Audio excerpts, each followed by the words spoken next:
supaya kita bisa memahami Al-Quran dan hadis dengan pemahaman yang benar. Karena orang yang belajar bahasa Arab beda dengan yang nggak belajar. Oke. Nah, yang pertama saya ingin menanggapi Mas Herifras. Yang pertama, tadi Mas Herifras dengan jelas menyatakan tidak mewakili siapapun. Tetapi ini berbeda dengan yang Mas Heri sampaikan berkali-kali di kontennya konten Anda. Ini adalah penyambung lidah ulama. Ini adalah atas izin guru-guru kami. Oke. Yang kedua, Ustadz Thayyib dan Ustadz Tamrin, ini apakah benar Ustadznya Herifras? Antum? Itu perlu kami jawab? Boleh. Jika berkenan untuk menjawab, kami persilahkan. Singkat, karena waktu beliau dipersilahkan. Iya. Saya bukan, dia bukan. Bukan. Oke, nah berarti kita tidak sesuai dengan perjanjian awal. Karena yang kita undang di sini min awalil amr itu adalah Ustadznya Herifras.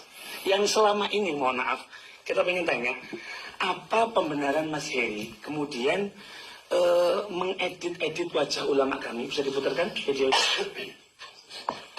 Kemudian mohon maaf Mas Heri, yang antum roasting bisa itu ditampilkan. Habib Mujtaba bin Syahad itu adalah seorang hafizul Quran. Yang kedua, antum dengarkan berkali-kali, sekalipun beliau tidak mengatakan Nabi belajar. Oke. Beliau tidak menyebutkan sekalipun Nabi belajar. Yang ketiga, apa dalilnya Anda mengedit-edit? Ini sebetulnya pengen kami putarkan. Wajah, apa maksudnya? Nggak bisa. Di sini nggak bisa. Udah ya. Kemudian Habib Mujtaba dibilang sontoloyo.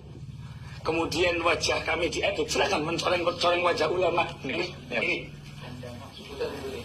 silakan. Ini diedit dengan tidak senonoh.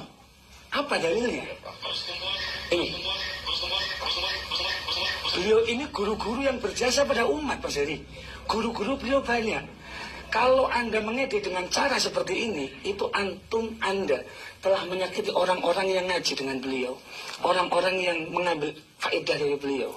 Dan itu banyak. Nggak cuma satu orang. Pertanyaannya, ada dalilnya nggak di Al-Quran, Al-Hadis, atau makalah-makalah para ulama? Silakan, kami tunggu jawabannya. Bisa jawab? Masih ada waktu? Oh, baik. Saya ingin menanggapi Ustadz Tamrin. Beliau mengatakan bahwa saya ingin menyamakan kisah antara Habib dengan Ibnu Taimiyah. Iya, saya bukan masalah menyamakan atau tidak menyamakan, dalam artian saya mengatakan bahwasannya apa yang dilakukan atau narasi dan logika yang dibangun Mas Herifras ini konsekuensinya bisa mengatakan Syekhul Islam Ibnu Taimiyah itu atau Al-Qadhi Ibnu Qadhi Al-Jabal itu menghina Rasulullah SAW. Sama halnya. Artinya di mana itu secara tegas dikatakan yudarris, mengajar. Artinya dan juga kalau Anda mengatakan bahwasannya ini di poin yang yang poin kelima yang saya baca, apakah Nabi butuh belajar nahwu? Sama halnya, saya juga akan tanyakan kepada Anda, apa Nabi butuh belajar syariat kepada Ibnu Taimiyah?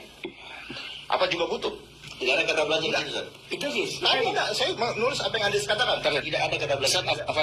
Waktunya beliau dulu. Iya. Nah, apakah Nabi butuh belajar? Saya minta Anda untuk menjawab sesuai pertanyaan saya. Tidak butuh. Oke, sama saja. Dan juga terlebih lagi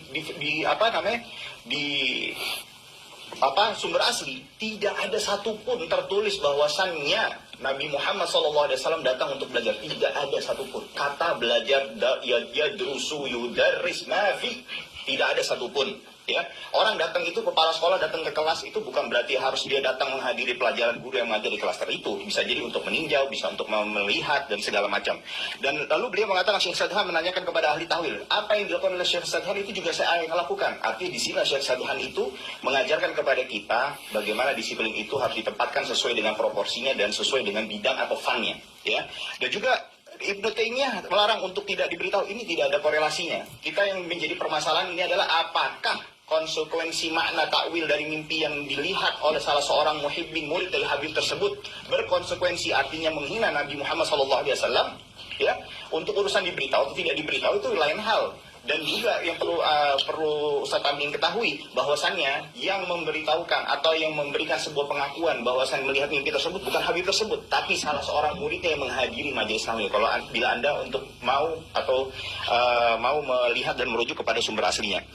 Nah, lalu juga firasat qadhi bukan mimpi, ya ini tidak ada korelasinya dan Anda melebar kemana-mana tidak sesuai dengan apa yang kita sedang perbincangkan dan poin permasalahannya. Mungkin itu saja. Baik.